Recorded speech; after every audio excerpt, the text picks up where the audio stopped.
Bonsoir à tous. Au sommaire, à la une, fin du séjour d'amitié du président comorien à Conakry. Après cette première visite, Azali Assoumani s'est félicité de la qualité des relations entre les Comores et la Guinée. À jour J-19 des élections communales, les autorités du pays sensibilisent les populations sur la paix et l'unité nationale. Nous suivrons Général Bourema Condé dans les sous-préfectures de Kissidougou. Et puis la RTG est en deuil. Le caméraman Salih Ousso a tiré sa révérence des suites d'une longue maladie. Il a regagné sa dernière demeure ce mardi après la prière de 14 heures. Encore bienvenue à tous. Le président comorien a quitté Conakry cet après-midi. Azali Assoumani a été raccompagné par le président de la République, professeur Alpha Condé. Cette première visite d'amitié a permis aux deux hommes d'État de passer en revue plusieurs questions liées au raffermissement des relations entre Conakry et Comores. À son départ, Azali s'est félicité de la qualité des relations entre les deux pays. Mahmoud Bari revient sur le cérémonial de départ.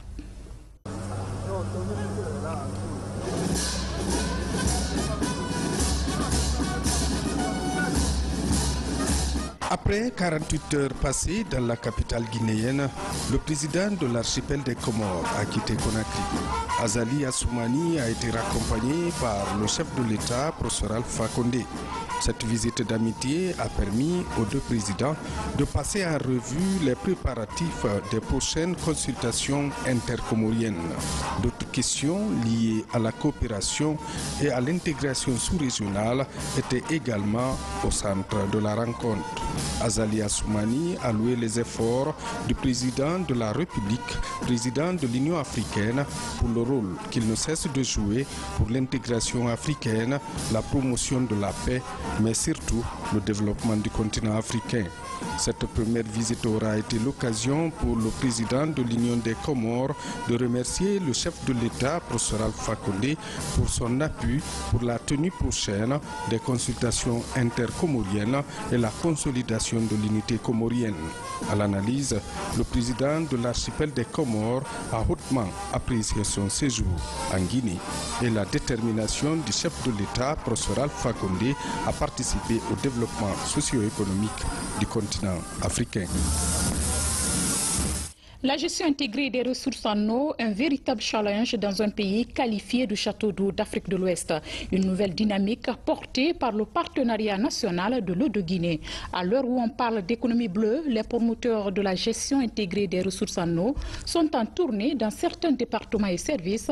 C'est pour encourager une utilisation rationnelle de cette denrée vitale. Des précisions avec Mahmoud Alpha Baldi. Avec 14 bassins transfrontaliers et environ 1500 cours d'eau, la Guinée compte faire partie des pays les plus engagés dans la gestion intégrée des ressources en eau. Le potentiel hydraulique du pays est immense, mais reste jusque-là peu valorisé. Pire, il est mal utilisé, avec des conséquences environnementales souvent désastreuses. Et sachant bien que cette denrée-là, comment elle est gaspillée dans nos États, et comment les gens s'attaquent à nos eaux. Faites un peu le tour de notre capitale sur les corniches, vous allez voir comment les gens massacrent l'eau. C'est inadmissible. Et surtout le cas guinéen, c'est extraordinaire. Quand on sait qu'on ne vit que de cette eau et qu'on ne trouve nulle part où jeter les ordures que là-bas, c'est inadmissible. Cette nouvelle dynamique est portée par le nouveau bureau du partenariat national de l'eau de Guinée avec l'appui du partenariat mondial de l'eau. La gestion et l'utilisation rationnelle des eaux continentales et maritimes se posent.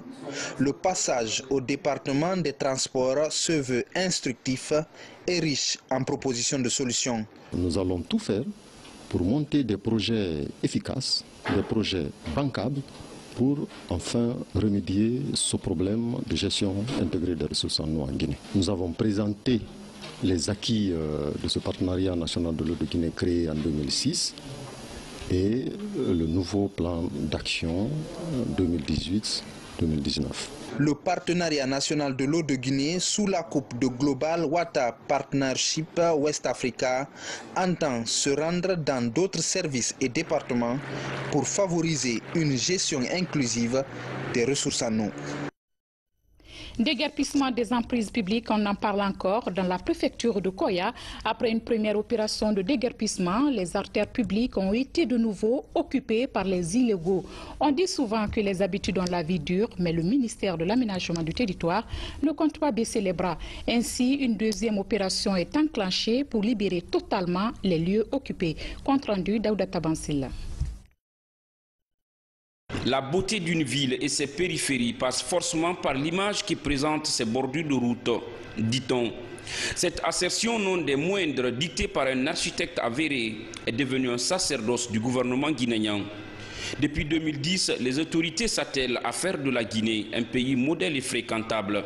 À 50 km de Conakry, la direction préfectorale de l'habitat de Koya ne replie pas face à ce devoir. Depuis 2 semaines, ces agents sont sur le terrain pour déguerpir à nouveau des occupants illégaux. Nous avons un plan d'aménagement qui prévoit toutes ces emprises de Conakry jusqu'à Koya. Il y a un schéma d'aménagement qui est là, établi depuis le temps colonial. La population de Koya doit respecter nécessairement la loi et les emprises de la route. Nous voulons avoir la propreté de la ville. Pour avoir la propreté de la ville, il faudrait que les citoyens guinéens respectent la loi. De part et d'autre, le long de cette autoroute était encore repris par des constructions anarchiques. Ces cabarets, hangars et taudis foisonnent encore le regard.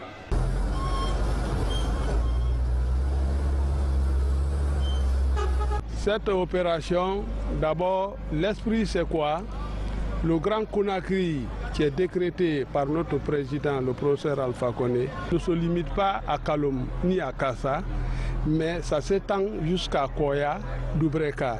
Cette opération, c'est d'assainir Koya. L'autoroute que Koya a bénéficié est à protéger parce que l'État y a débouché des milliards pour indemniser ses occupants. Aujourd'hui, les gens là sont indemnisés, mais ils continuent à revenir encore dans l'emprise. Dans l'emprise de la route. Ceux-là doivent quitter parce qu'on les appelle des occupants illégaux. Après des périodes de marquage précédées d'un délai, les techniciens de l'habitat continuent encore à dialoguer avec les occupants qui se défendent. On est là seulement pour cesser notre nourriture. Nous, on veut que la Guinée n'a qu'à devenir belle. La route n'a qu'à devenir belle. Comme on n'a pas de la place ici, là, nous les femmes, on est là pour ça. L'État n'a qu'à nous aider pour avoir la place. Parce que vous avez venu ici, là. On a quitté avant-hier, hier aussi on a quitté ici, aujourd'hui aussi on est venu ici. Donc on est venu parce qu'on n'a pas la place. Pour la mémoire, la construction de cette infrastructure routière, kilomètre 36 Koya, a coûté à l'État plus de 50 milliards de francs guinéens en termes de dédommagement des habitants de la localité. Dans le pays profond à Kissidougou, les populations des sous-préfectures de Yendé Milimo et de Sangardo ont reçu une délégation gouvernementale conduite par le ministre de la décentralisation. Des messages de paix et d'unité nationale ont été véhiculés pour le bon déroulement des échéances électorales du 4 février prochain. Reportage signé Mohamed Lamine Kamara, Abdulrazak Souma.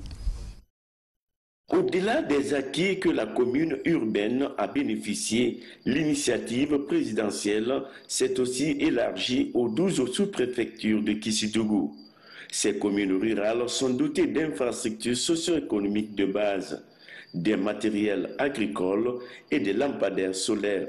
La réhabilitation de la route nationale Kissidougou-Guékédou suscite une réelle satisfaction chez les populations.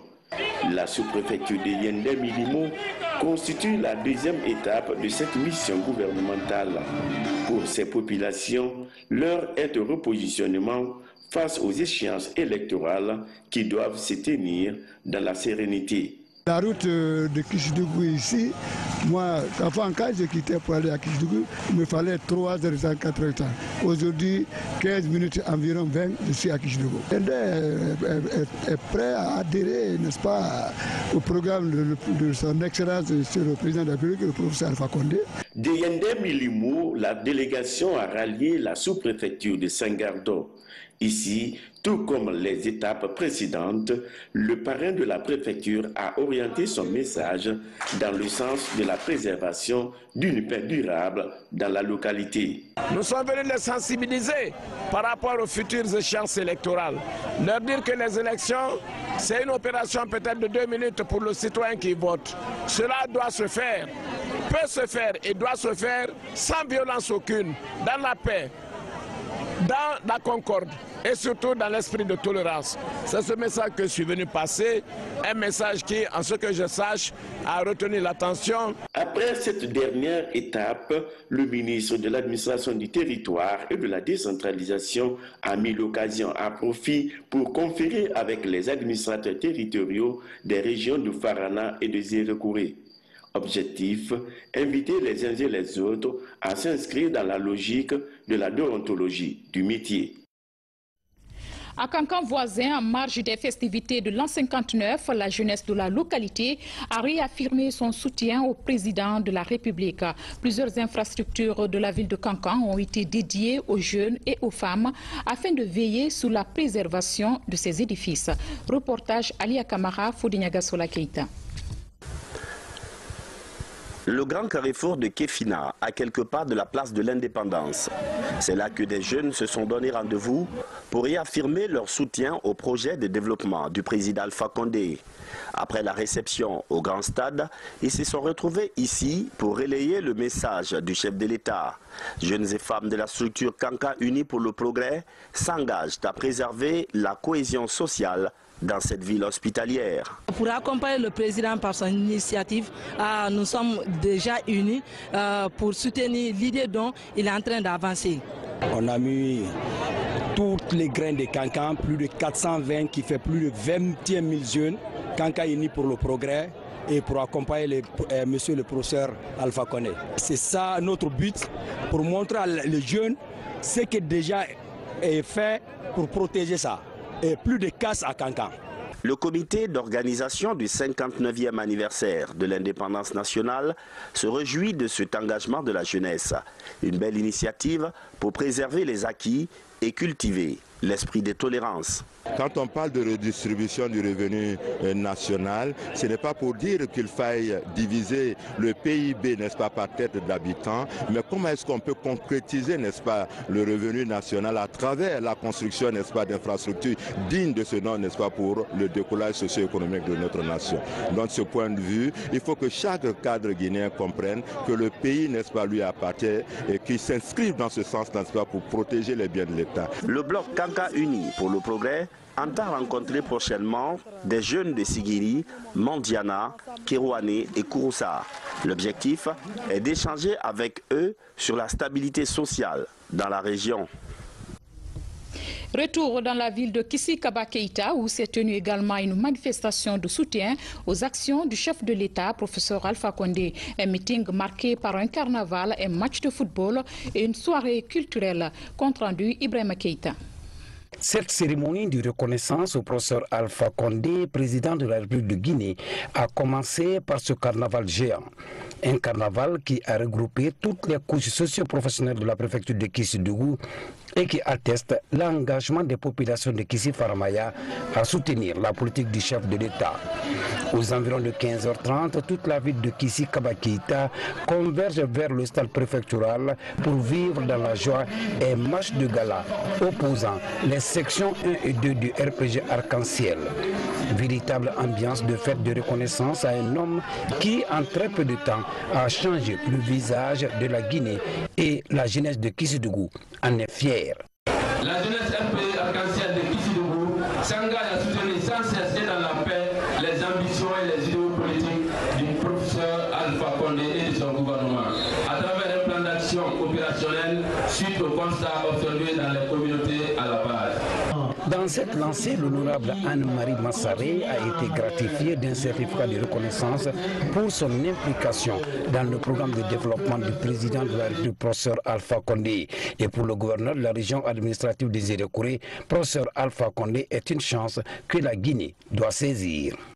Nous demandons à toute la jeunesse d'être ensemble, toutes les femmes d'être ensemble, tous les sages d'être ensemble. Ce qui est important, c'est la Guinée, ce qui est important, c'est le peuple. professeur Alpha Condé, ce qui est important, c'est l'équilibre total de cette préfecture, de ce gouvernorat et de toutes les Guinées et de toute la République. Cette journée de reconnaissance aux actions du président de la République, professeur Alpha Condé, a été sanctionnée par une soirée artistique et culturelle. À la maison de la culture de la préfecture, ils étaient des milliers de personnes à vivre les prestations des artistes de la place. Une soirée qui a mis en évidence la richesse de la culture de Kissidougou.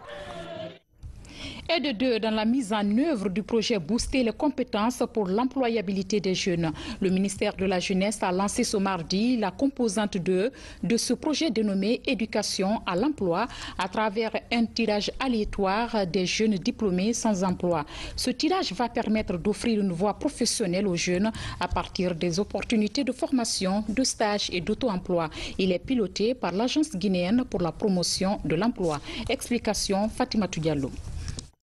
Offrir des opportunités d'emploi aux jeunes diplômés, telle est la vocation du BOSEJ.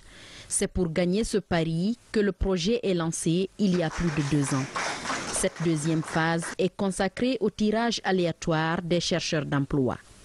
La rencontre, organisée par l'Agence guinéenne pour la promotion de l'emploi, se passe sous la supervision d'un jury présidé par la société civile.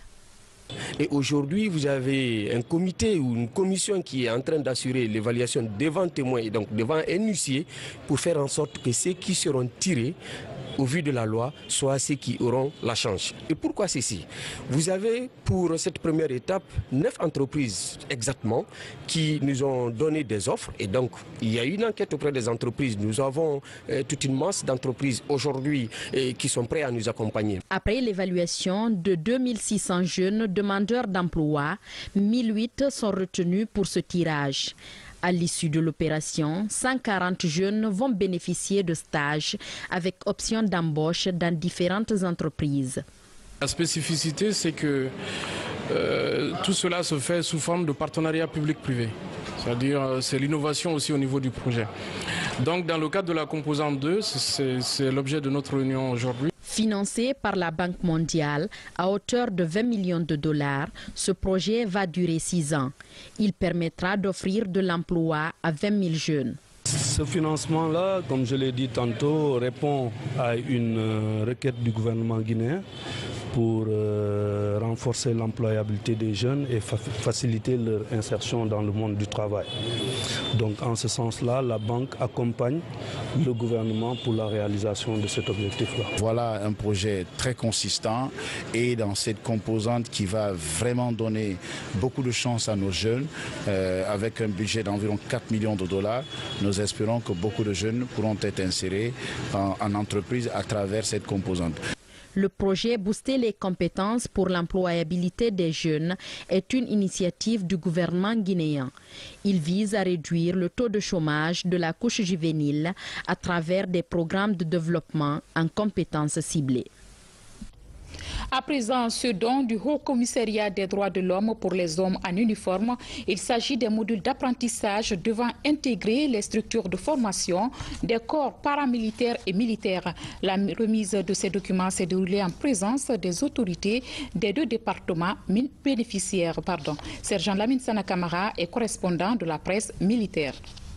Intégrer les notions de droits de l'homme dans le curricula de formation des militaires et des policiers, c'est l'objectif que se fixe le Haut Commissariat des droits de l'homme, histoire de les rendre plus professionnels dans l'accomplissement de leur mission, notamment dans les conflits armés et dans le rétablissement de l'ordre public. La remise de ces 4 modules de formation ainsi que les outils pédagogiques y afférents aux autorités militaires et de la sécurité se situent dans ce cadre. Le Conseil des droits de l'homme des Nations Unies, suite aux 2 cycles de l'examen périodique universel dont la Guinée a fait l'objet en 2010 et en 2015, avait également recommandé au gouvernement guinéen de veiller à ce que les agents de l'application des lois reçoivent une formation sur les normes et standards des droits de l'homme. Parmi les éléments clés de la réforme du secteur de sécurité figure en bonne place la formation de la troupe. Dans l'atteinte de ces objectifs, les autorités militaires et de la sécurité bénéficient de l'appui des partenaires bi- et multilatéraux. Vous avez placé placé au centre de la formation les droits de l'homme. Toute chose sur laquelle Monsieur le Président de la République, commandant en chef des forces armées, professeur Alpha Condé, nous appelle, nous invite à la tolérance zéro, dans le strict respect des grands principes qui régentent les droits de l'homme. L'initiative du processus d'élaboration et d'intégration du module de formation en droits de l'homme dans les curricula d'instruction des forces de défense et de sécurité vient répondre à un besoin consacré dans les dispositions de notre constitution actuelle, notamment l'article 23, alinéa 2, qui dispose que l'État doit intégrer les droits de la personne humaine dans les programmes d'alphabétisation et d'enseignement aux différents cycles scolaires et universitaires, dans tous les programmes de formation des forces armées, des forces de sécurité publique et assimilées. Pour mieux intégrer ces modules de formation dans les écoles, une quarantaine de formateurs militaires et policiers vont bénéficier d'une formation sur les droits de l'homme. Ils auront pour mission de répercuter ces enseignements dans les écoles de police, de gendarmerie, les centres d'instruction et écoles militaires du pays.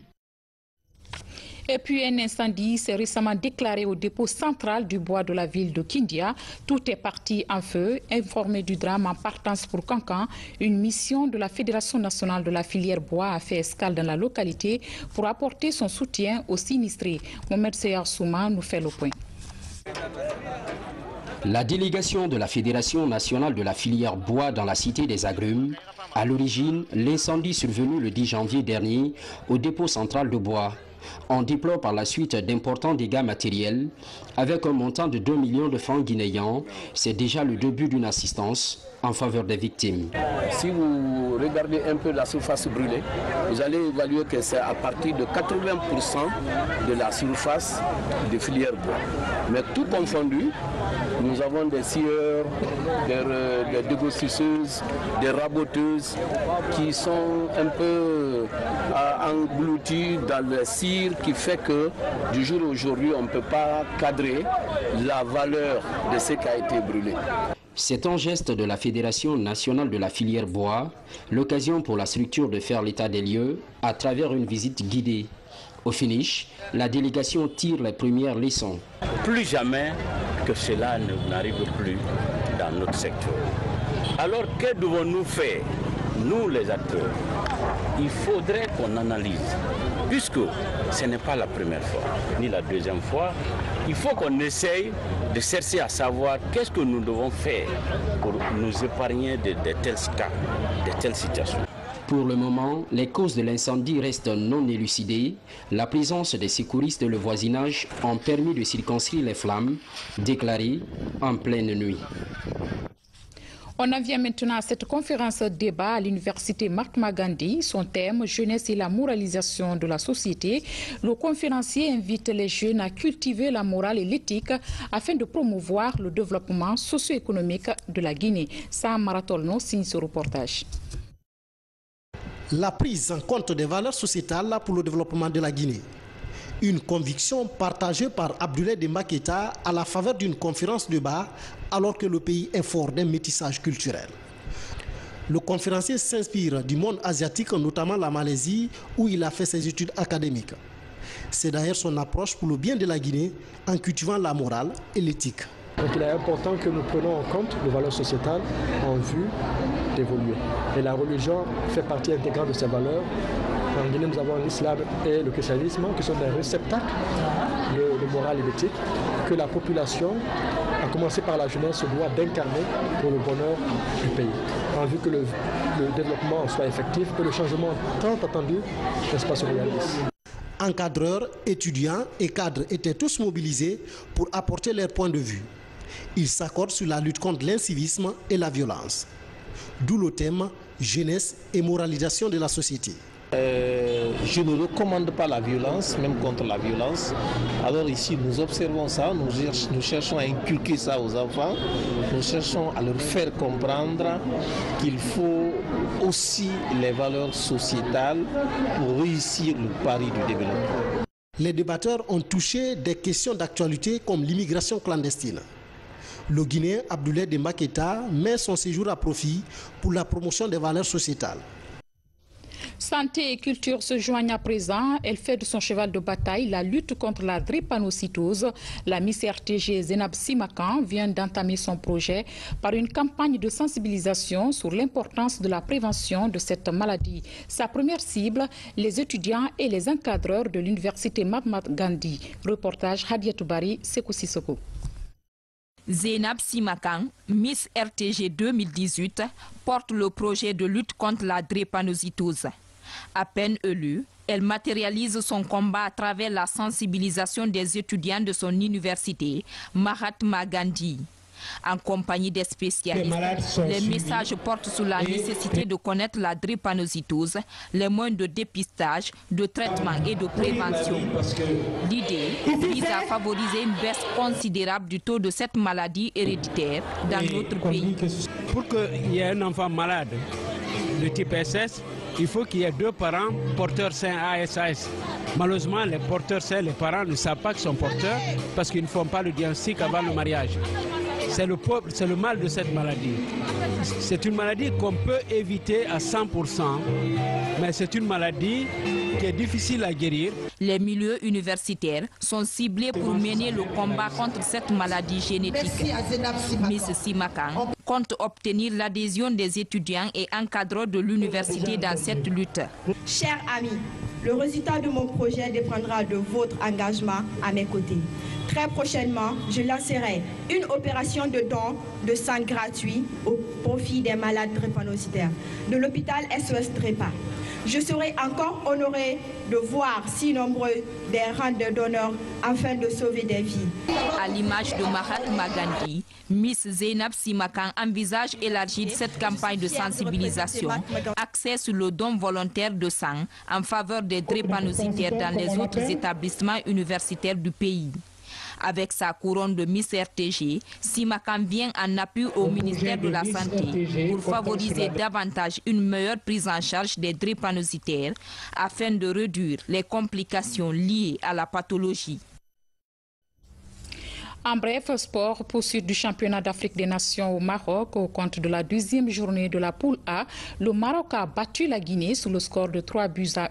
Avec 2 matchs et 2 défaites, c'est là que s'arrête l'aventure pour le SLI local. Toutefois, il doit affronter la Mauritanie pour sa 3e sortie. Je vous le disais dans les titres, la RTG est en deuil. Notre collègue Saliou Sow, caméraman, a passé l'arme à gauche samedi dernier des suites d'une longue maladie. Ce matin, parents, amis et collaborateurs lui ont rendu un dernier hommage au cours d'un symposium organisé par la RTG. Ce soldat de l'image a regagné sa dernière demeure cet après-midi même après la prière de 14 h. La cérémonie funèbre avec Fatoumata Batouli Diallo, Makemedouzo. Malade depuis 10 ans, après sa dernière mission au Ghana, à l'occasion de la Coupe d'Afrique des Nations de football, Saliou Sow, âgé seulement de 50 ans, a rendu l'âme ce samedi à Conakry. Caméraman à la radio-télévision guinéenne, Saliou vient de bénéficier d'un dernier hommage rendu par ses collègues travailleurs de la RTG. On a fait plus d'une vingtaine d'années ensemble. Je l'ai reçu en 86, je l'ai formé, il a commencé le reportage, il sortait sans moi, mais on était toujours ensemble. C'était un monsieur vraiment très engagé, très décidé, que j'avais vu venir à la section caméra. C'est un camarade de promotion. So a été un bon caméraman. On nous a formés au même moment. On est rentré à la RTG au même moment. Et tout ce que j'ai à dire aujourd'hui, c'est de remercier son épouse. Imaginez-vous une jeune épouse qui reste au chevet de ce monsieur-là pendant 11 ans. N'importe quelle femme ne peut pas le faire. Moi, je dois tout pour sa femme. Sur les visages se lisent la désolation et la tristesse. À l'occasion, parents, amis et collaborateurs se sont donné rendez-vous pour un dernier salut aux défunts. Quand on m'a annoncé le décès de ce samedi, j'étais en pleine rédaction parce qu'on a présenté le journal en direct au Cancan. J'ai été sonné dans l'âme, j'ai été frappé, j'ai été affligé par la mort de notre camarade parce qu'il a souffert de cette maladie. Ce que je peux dire, c'est demander au travers de la RTG la solidarité, encore plus la solidarité, rien que la solidarité. Je prie Dieu de l'accueillir dans son paradis et d'illuminer sa tombe. C'est un témoignage de remerciement en direction de la RTG qui a pris notre frère comme son fils, qui s'est occupé de notre frère depuis qu'il était sain, pendant qu'il était malade, et depuis son décès, toute la RTG s'est mobilisée autour du corps, et aujourd'hui nous voilà le dernier jour de son existence. Salihou Sow laisse derrière lui une veuve et 3 enfants. Il a été inhumé ce mercredi au cimetière de Simbaya 1 en présence des parents, amis et collaborateurs. Paix à l'âme du défunt. Amen. Paix à ton âme, Salihou Sow. Mesdames et messieurs, c'est sur cette triste note que nous fermons ce journal. Grand merci pour votre fidélité à la RTG Coloma. Bonsoir, à demain.